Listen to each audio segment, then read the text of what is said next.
بسم الله الرحمن الرحيم تبارك الذي بيده الملك وهو على كل شيء قدير الذي خلق الموت والحياة ليبلوكم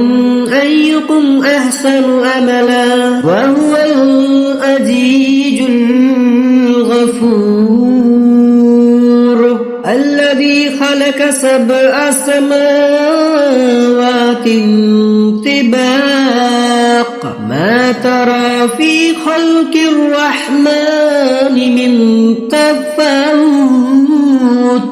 فرجع البصر هل ترى من فطور ثم ارجع البصر كرتين ينقلب إليك البصر خاسئا وهو حسير ولقد زينا السماء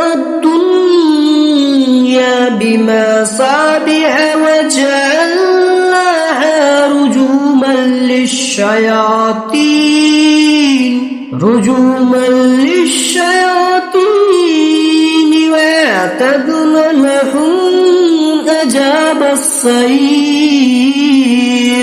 وللذين كفروا بربهم عذاب جهنم وبئس المصير إذا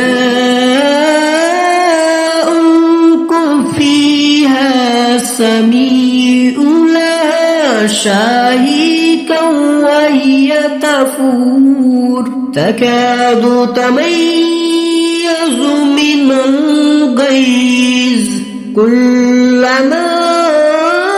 ألقي فيها فوج سألهم خزنتها ألم يأتكم نذير قالوا بلى قد جاءنا نذير فكذبنا وكنا ما نجل الله من شيء إن أنتم إلا في ضلال كبير وقالوا لو كنا نسمع أو نعقل ما كنا في أصحاب السعير فاعترفوا بذنبهم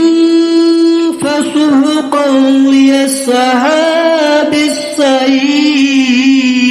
إن الذين يخشون ربهم بالغيب لهم مغفرة وأجر كبير وأسروا قولكم أو اجهروا به إنه عليم بذات الصدور